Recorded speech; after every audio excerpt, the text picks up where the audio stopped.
Olá, internautas do J+, coluna de sábado em vídeo, e hoje vou abordar um pouquinho um assunto que deu a tônica na política local ao longo dessa semana, que é a relação entre a prefeita Juliana Maciel Hoppe e a Câmara de Vereadores de Canoinhas. A Câmara voltou nessa semana e, conforme o texto da minha coluna de terça-feira, ficou muito visível que ela está abandonada na Câmara de Vereadores, ou seja, não tem quem a defenda.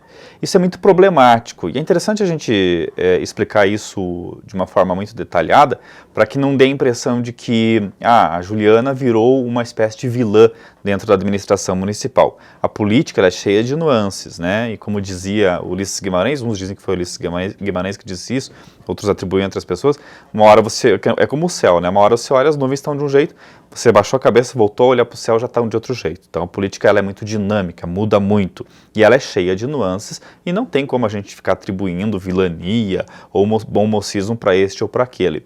Tanto é que a posição hoje da Juliana é a seguinte: ela precisa formar uma base na Câmara de Vereadores.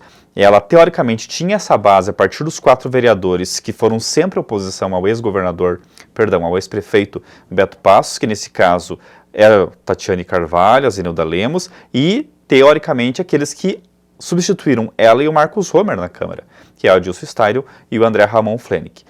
Ao perceber, ao analisar o comportamento desses 4, já desde o final do ano passado, a gente vê que nenhum deles sai na linha de frente para defender a prefeita. Algo muito diferente que você via dos 6 governistas que o Beto Passos formou na Câmara, que sempre o defenderam, inclusive pagaram um preço alto por isso, né, ao serem taxados de cúmplices de corruptos, já que os dois são confessadamente corruptos. Eu falo do Beto Passos e do Renato Pique. Então o cenário ele é bem complexo de se entender no sentido de aplicar, né, taxar este ou aquele de vilão, de mocinho na história. Isso não é, obviamente, correto de se fazer, não é justo de se fazer.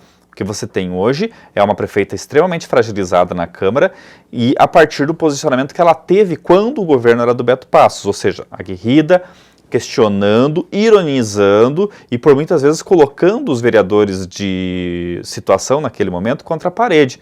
Por muitos momentos ela colocou eles em saias justas diante do contexto, não que ela fizesse isso por maldade, mas porque realmente eram contextos bastante estranhos de se entender, quando eles defendiam atitudes que o Beto Passos e o Renato Pique tinham tomado, como aluguel de espaço para a Secretaria de Obras, a lista de vacinados que não queriam expor, né, as pessoas que tinham sido vacinadas até aquele momento, deu todo aquele auê por conta dessa questão. A questão dos fogos de artifício, que o Beto Passos trabalhou para não ser aprovada, a questão do estampido, né, que provoca aí agonia em doentes, em crianças autistas, em pessoas autistas, nos animais também. Tudo isso, alguns exemplos só, né, de projetos, mas talvez o mais emblemático é a questão da CPI dos livros, que é a situação, naquele momento, a mando do Beto Passos tentou de tudo para enterrar essa CPI. E a Juliana, junto com a Tatiane e a Zenilda, foram muito enfáticas, junto com o Romer também, no sentido de fazer com que essa CPI vingasse. Ela vingou mesmo só depois que o Beto Passos e o Renato Pique foram presos, diga-se de passagem. O cenário seria outro se eles não tivessem sido presos, porque com toda a força que esse quarteto, que chamava-se na época, teve para manter a CPI, mesmo assim, como eles eram maioria, eles conseguiriam provavelmente enterrar a CPI dos livros, né? O Osmar Leskovix foi o vereador que foi à tribuna para criticar as primeiras ações da Juliana Maciel, principalmente a questão do piso dos professores, que também é algo bem complexo não que é complexo de se entender, mas é uma situação toda complexa, porque existe a lei do piso, ela certamente quer pagar o piso, mas não tem dinheiro em caixa. Eles estão no teto, eles já passaram do teto de gastos por conta de uma série de erros lá do governo do Beto Passos. Por exemplo, direitos que ele deu aos professores, que lhe formaram uma base simpática por um tempo, né, mas que não tira mais. O direito dado é muito difícil de se tirar. Foram coisas de anos, reivindicações de anos que os professores tinham, que ele acabou concedendo, e agora a Juliana tem a missão, né, de tentar pagar isso ou tentar reduzir, o que é muito mais complicado de se fazer, né? Então ela vem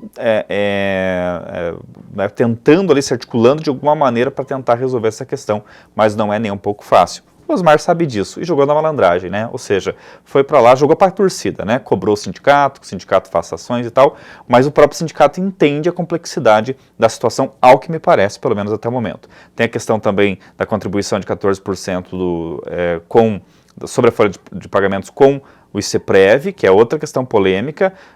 Ninguém quer perder, né, o ganho mensal, que não é exatamente perder, é colocar numa poupança, que depois você vai retirar com a aposentadoria, mas ninguém quer realmente essa alíquota. E a Juliana já disse, nós somos uma das poucas prefeituras, um dos poucos municípios que não estão pagando essa alíquota, né, que não estão cobrando essa alíquota. Isso vai ter que ser feito, de um jeito ou de outro. E caiu nas mãos dela fazer isso. São medidas antipopulares, né, antipáticas, que a oposição, ao que tudo indica, vai aproveitar para explorar isso, para desestabilizar o governo dela.